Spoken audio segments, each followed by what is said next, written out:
సరే కానీ ఇంతకీ మీరు సాంబార్కి అయితే ఏ పప్పు వాడతారు? శనగపప్పు, మినపప్పు, పెసరపప్పు, కందిపప్పు, ఇంకేమైనా పప్పు వాడితే మాత్రం తప్పకుండా కామెంట్ చేయండి. ఇదేంటమ్మా బాబు నీకేమైనా పిచ్చెక్కింది? ఇటు శనగపప్పు, మినపప్పు ఎవరైనా సాంబార్కి వాడతారని అనుకుంటున్నారా? కొందరు శనగపప్పుతో సాంబార్ అయితే చేస్తారు, మినపప్పుతో కూడా చేస్తారేమో అనుకుంటున్నాను. నాకైతే మాత్రం పెసరపప్పుతో సాంబార్ ఇష్టం, కానీ నేను ఎక్కువగా పెసరపప్పు ఎప్పుడు యూజ్ చేయను, కందిపప్పుతోనే చేస్తాను. సరే కానీ సాంబార్కి మీరు ఎక్కువ పప్పు వేస్తారో తక్కువ పప్పు వేస్తారో మర్చిపోకుండా కామెంట్ చేయండి. నాకైతే సాంబార్కి పప్పు వేసామా అన్నట్టు వేస్తాను, అంత తక్కువగా వేస్తాను. సరే కానీ సాంబార్ రెసిపీ అయితే చెప్తా, ఒకసారి చూడండి. ఫస్ట్ మీ దగ్గర ఏమేమి కర్రీస్ ఉన్నాయో అన్నీ కట్ చేసి పసుపు ఉప్పు వేసి ఉడబెట్టుకున్న తర్వాత పప్పు ఇంకా చింతపండు వేసి మొత్తానికి అయితే సాంబార్ పెట్టేయడం.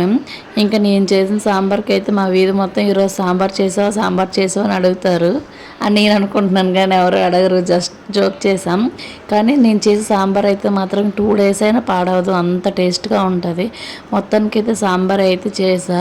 నేను అన్నట్టుగా ఈ సాంబార్ కూడా మేము 2 days తిన్నాం, ఇంకిద్దరమే కదా, ఇంకెక్కువగా అవ్వదు. ఇంకా మొత్తానికి అయితే సాంబార్ టేస్ట్ అయితే మాత్రంగా సూపర్గా ఉంది. చూసారు కదా, చూస్తుంటే నోరు ఊరిపోతుంది. ఇది వీడియో, నెక్స్ట్ వీడియో కోసం సబ్స్క్రైబ్. బాయ్.